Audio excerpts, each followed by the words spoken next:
తల్లులకు తల్లిదండ్రులకు నమస్కారం. మీ పిల్లల్ని మీరే తీర్చిదిద్దగలరు.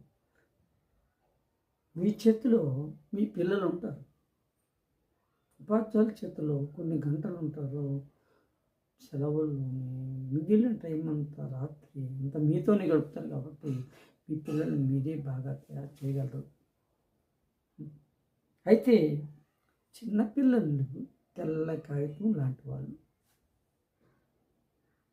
వాళ్ళు ఆ తెల్ల కాగితం మీద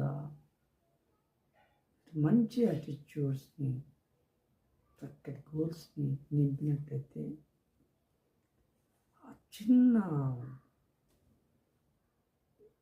బిడ్డ మీరు చెప్పినటువంటి ఆ గోల్స్ డ్రైవ్ చేస్తారు.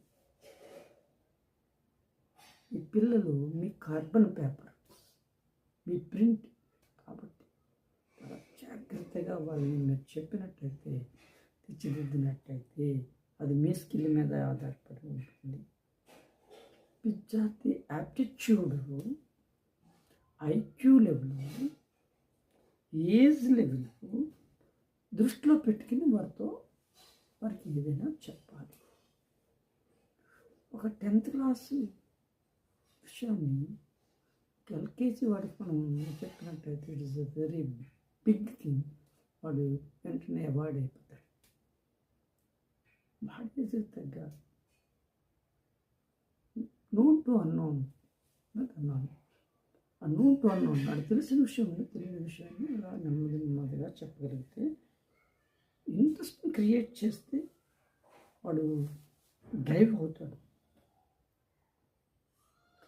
చెప్పే వాళ్ళకి సముద్రం అంత పేషెన్స్ ఉండాలి. వాళ్ళలో ముందు ఆ తృష్ణ ఉండాలి. నా బిడ్డని నేను బాగు చేయాలి. వాడి జీవితం ఏమైపోతుందో వాడిని ఒక మంచివాడిగా తీర్చిదిద్దవలసిన బాధ్యత నాది. I am the responsible person to my child అనే ఒక ఆలోచన. తర్వాత టీచ్ చేసేవాడు ఒక ఫ్రెండ్, ఒక ఫిలాసఫర్, ఒక గైడ్, ఒక గార్డినర్, ఒక ఫెసిలిటేటర్